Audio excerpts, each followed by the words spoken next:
ദൈവത്തിരുനാമത്തിന് മഹത്വമുണ്ടാകട്ടെ. GF good news Christian ചാനലിലേക്ക് എല്ലാവർക്കും യേശുക്രിസ്തുവിന്റെ നാമത്തിലുള്ള സ്നേഹവന്ദനത്തെ അറിയിക്കുകയാണ്. നാം ഒരു വർഷത്തിൻ്റെ അവസാന ദിവസത്തിലേക്ക് എത്തപ്പെട്ടിരിക്കുകയാണ്. കഴിഞ്ഞ ഒരു വർഷക്കാലം അനവധി കഷ്ടങ്ങളും ഞെരുക്കങ്ങളും ദുഃഖങ്ങളും ബുദ്ധിമുട്ടുകളും ഒക്കെ നമ്മുടെ ജീവിതത്തിൽ സംഭവിച്ചിട്ടുണ്ടാകാം. എന്നാൽ അതിൽ നിന്നൊക്കെയും കർത്താവ് നമ്മളെ വിടുവിച്ചിട്ടുണ്ടാകും. അല്ലെങ്കിൽ അവൻ വിടുവിക്കുന്നവനാണ്, യാതൊരു സംശയവും വേണ്ട. എൻ്റെ ജീവിതത്തിലും അനവധി പ്രശ്നങ്ങൾ നേരിടേണ്ടതായിട്ട് വന്നു. അതിലൊക്കെ യുദ്ധം ചെയ്ത് പിശാചിനെതിരെ നിൽക്കുവാൻ തക്കവണ്ണം കഴിഞ്ഞ വർഷക്കാലം കർത്താവിനെ അഭ്യസിപ്പിക്കുകയുണ്ടായി. വർഷത്തിൻ്റെ അവസാനത്തിലേക്ക് വന്നിരിക്കുന്നു. വലിയ സന്തോഷമുണ്ട്.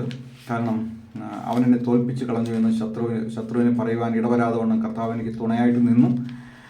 ദേശത്തുള്ള ജനത്തിൻ്റെ മധ്യേ കർത്താവ് എന്നെ മാനിച്ചു, എന്നെ ഉയർത്തി. ദൈവനാമം മഹത്വപ്പെടുവാൻ തക്കവണ്ണം കർത്താവ് കരങ്ങളെടുത്ത് എന്നെ ഉപയോഗിച്ചുകൊണ്ടിരിക്കുന്നു. അതൊക്കെ ഓർത്ത് ഞാൻ ദൈവത്തെ സ്തുതിക്കുന്നു. പ്രിയ ദൈവമക്കളെ, നിങ്ങളെ ഓരോരുത്തരെയും ദൈവം ആ നിലയിൽ സഹായിക്കുകയും അനുഗ്രഹിക്കുകയും മാനിക്കുകയും അവനെ ഉയർത്തുകയും ചെയ്യുന്ന ദൈവമാണ്. നമ്മൾ എവിടെ താഴുന്നുവോ അവിടെ ദൈവം നമ്മളെ ഉയർത്തും. നമ്മുടെ കർത്താവ് താഴ്മയുള്ളവർക്ക് കൃപ നൽകുന്ന ദൈവമാണ്. അതുകൊണ്ട് ഇന്ന് നാം പ്രത്യേകമായ നിലയിൽ ദൈവത്തെ സ്തോത്രം ചെയ്യുവാൻ, ദൈവത്തെ സ്തുതിക്കുവാൻ, ദൈവത്തിന് നന്ദി കരയറ്റുവാൻ തക്കോണം ഇന്നത്തെ ദിവസം പ്രയോജനപ്പെടുത്തണം എന്ന് ഓർപ്പിച്ചുകൊണ്ട് ഇന്ന് നാം ധ്യാനിക്കാൻ പോകുന്ന ദൈവത്തിൻ്റെ വചനം യിരെമ്യാവ് 51:46. ഒരു ആണ്ടിൽ ഒരു വർത്തമാനവും പിറ്റേ ആണ്ടിൽ മറ്റൊരു വർത്തമാനവും കേൾക്കുമ്പോഴും സാഹസകൃത്യങ്ങൾ ദേശത്ത് നടക്കുമ്പോഴും അധിപതിക്ക് വിരോധമായി എഴുന്നേൽക്കുമ്പോഴും നിങ്ങളുടെ ധൈര്യം ക്ഷയിച്ചു പോകരുത്, നിങ്ങൾ ഭയപ്പെടുകയും വരുത്. നാം ജീവിക്കുന്ന ഈ തലമുറയിൽ ഒരു വർഷം കേൾക്കുന്ന വാർത്തയല്ല അടുത്ത വർഷം കേൾക്കുന്നത്. പലവിധമായ വാർത്തകൾ മാറി മാറി വന്നുകൊണ്ടിരിക്കുകയാണ്. അധിപതിയോട് എതിരിടുന്ന ഒരു കാലഘട്ടം. അതുപോലെ തന്നെ ഈ ഒരു വർഷം, കഴിഞ്ഞ വർഷം കേൾക്കുന്ന വാർത്തയല്ല ഈ വർഷം കേൾക്കുന്നത്. ഇനി അടുത്ത വർഷം കേൾക്കാൻ പോകുന്ന വേറൊരു വാർത്തയായിരിക്കാം. നമ്മൾ പല വാർത്തകളും അങ്ങനെ പ്രധാനപ്പെട്ടതെല്ലാം കേട്ട് കഴിഞ്ഞു. ഒരു വർഷം നമ്മൾ കേട്ടത് സുനാമിയെക്കുറിച്ചുള്ള വാർത്തയായിരുന്നു. ഒരു ഡിസംബർ 25 ഒരു സുനാമി വന്ന് അനേകരെ അത് മുക്കിക്കൊണ്ട് പോകുവാൻ തക്കവണ്ണം, കടലെടുത്തുകൊണ്ട് പോകാൻ തക്കവണ്ണം കാരണമായിട്ട് തീർന്നു. പിന്നീട് നാം കേട്ടത് ഒരു മഹാമാരിയായിരുന്നു, ഒരു കോവിഡ്. ഒരു വർഷം ഒരു വർത്തമാനം, അടുത്ത വർഷം വേറൊരു വർത്തമാനം. ഇങ്ങനെയൊക്കെ കാണുമ്പോഴും കേൾക്കുമ്പോഴും നാം അധിപതിക്ക് വിരോധമായി എഴുന്നേൽക്കുമ്പോഴൊന്നും നാം എന്ത് ചെയ്യരുത്, നമ്മുടെ ധൈര്യം ക്ഷയിച്ചു പോകുന്ന ദൈവത്തിന് നമ്മെ ഓർമ്മപ്പെടുന്നു. നമ്മുടെ ധൈര്യം ക്ഷയിക്കുവാനും പാടില്ല. നിങ്ങൾ ഭയപ്പെടുകയും വരുത്, നാം ഭയപ്പെടുകയും ചെയ്യരുത്. കാരണം ഈ ലോകത്തിൽ എന്തൊക്കെ സംഭവിച്ചാലും, എന്തൊക്കെ മഹാമാരികളോ എന്തൊക്കെ പ്രകൃതി ദുരന്തങ്ങൾ സംഭവിച്ചാലും നാം ദൈവമക്കൾ ധൈര്യമുള്ളവരായിരിക്കണമെന്ന് ദൈവവചനം നമ്മെ പഠിപ്പിക്കുന്നു. കഴിഞ്ഞ വർഷം പല വെള്ളപ്പൊക്കങ്ങൾ, പല പ്രശ്നങ്ങൾ പലയിടത്തും പല രീതിയിലെല്ലാം നേരിട്ടു. എന്നാൽ ഇന്ന് ഈ തലമുറയിൽ സംഭവിച്ചുകൊണ്ടിരിക്കുന്ന മറ്റൊരു കാര്യമെന്ന് പറയുന്നത് നിസ്സാര കാര്യങ്ങൾക്ക് വേണ്ടി മനുഷ്യനെ കുത്തിക്കൊല്ലുക, മനുഷ്യന് വീട് കയറി ആക്രമിക്കുക, ചെറിയ ചെറിയ പ്രശ്നങ്ങൾ. പണ്ടൊക്കെ ഉള്ളതുപോലെ ആയിരുന്നില്ല.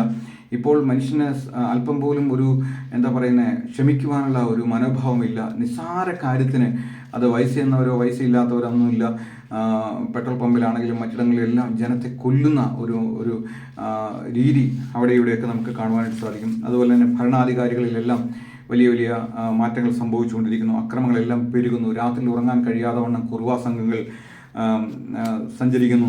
അതുപോലെ ആർക്കും ആരെയും ബഹുമാനമില്ലാത്തൊരവസ്ഥ. കള്ളപ്രവാചകന്മാരും ആത്മീയ വഞ്ചകന്മാരും നിറയെ എഴുന്നേറ്റ് ജനത്തെ വഞ്ചിച്ചുകൊണ്ടിരിക്കുന്നു.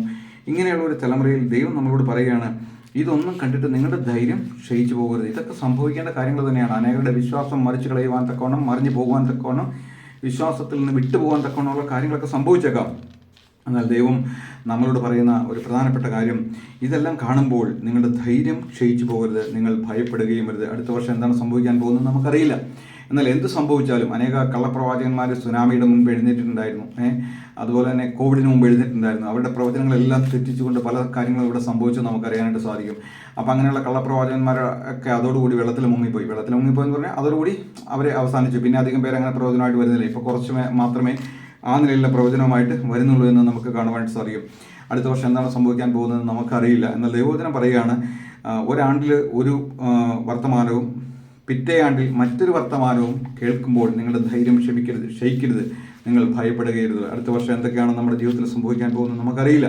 എന്നാൽ ഒരു ദൈവവേദനെ സംബന്ധിച്ചിടത്തോളം അവൻ്റെ ജീവിതത്തിൽ സംഭവിക്കുന്ന എല്ലാ കാര്യങ്ങളും ദൈവം അവൻ്റെ പരമമായ നന്മയ്ക്കായിട്ട് കൂട്ടിച്ചേർക്കുന്നു, കൂടി വ്യാപരിപ്പിക്കുന്നു എന്ന് തിരുവെഴുത്ത് പറയുന്നു. റോമലേഖനം 8-ാം അധ്യായത്തിൻ്റെ 28-ാമത്തെ വാക്യം, എന്നാൽ ദൈവത്തെ സ്നേഹിക്കുന്നവർക്ക് നിർണയപ്രകാരം വിളിക്കപ്പെട്ടവർക്ക് തന്നെ സകലവും നന്മയ്ക്കായിട്ട് കൂടി വ്യാപരിക്കുന്നു. അതൊരു നഷ്ടമായിക്കൊള്ളട്ടെ, ഒരു വൈകലായിക്കോട്ടെ, അല്ലെങ്കിൽ നാം ഉദ്ദേശിച്ച പ്രാർത്ഥനയ്ക്ക് മറുപടി കിട്ടാതിരുന്നതായിക്കോട്ടെ, എല്ലാം അത് ദൈവം തൻ്റെ പരമമായ നന്മയ്ക്കായിട്ട് നമ്മുടെ ജീവിതത്തിൽ ചെയ്യുമെന്നുള്ള കാര്യത്തിൽ യാതൊരു സംശയവും വേണ്ട.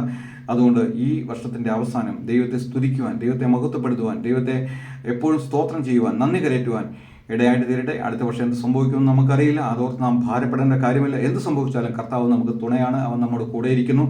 നാം ധൈര്യത്തോടെ നിൽക്കണം. നാം ഭയപ്പെട്ടു പോകരുത്. എന്തൊക്കെ സംഭവിച്ചാലും ഭയപ്പെടരുത്. കോവിഡ് മാരിയേക്കാളും വലിയ മഹാമാരി വന്നേക്കാം, അല്ലെങ്കിൽ സുനാമിയേക്കാളും വലിയ വെള്ളക്കയറ്റം വന്നേക്കാം. എന്തൊക്കെ സംഭവിച്ചാലും ദൈവമക്കളെ, ദൈവവചനം നമ്മോട് പറയുന്നു, ഒരു ആണ്ടിൽ കേൾക്കുന്ന വർത്തമാനം പോലെയല്ല അടുത്ത ആണ്ടിൽ. നിങ്ങളതുകൊണ്ട് ധൈര്യം ക്ഷയിച്ചു പോകരുത്, നിങ്ങൾ ഭയപ്പെടരുത്. എന്നീ വചനങ്ങളാൽ ദൈവം നമ്മെ ഓരോരുത്തരെയും അനുഗ്രഹിക്കട്ടെ. അടുത്ത പുതുവർഷത്തിലേക്ക് പ്രവേശിക്കുവാൻ കൊണ്ട് ദൈവം നമ്മെ ഓരോരുത്തരെയും ബലപ്പെടുത്തട്ടെ. ഈ വചനങ്ങൾ അടുത്ത വർഷത്തിൽ നിങ്ങൾക്ക് ഒരു ധൈര്യമായി, ഒരു ബലമായി, ഒരു ഭയമില്ലാതിരിക്കുവാൻ തക്കണം പരിശുദ്ധാത്മാവ് നിങ്ങളെ സഹായിക്കട്ടെ, എന്നെയും സഹായിക്കട്ടെ. അവൻ്റെ വലിയ നാമം ഇന്നും എന്നേക്കും വാഴ്ത്തപ്പെടുമാറാകട്ടെ. ആമേൻ, ആമേൻ.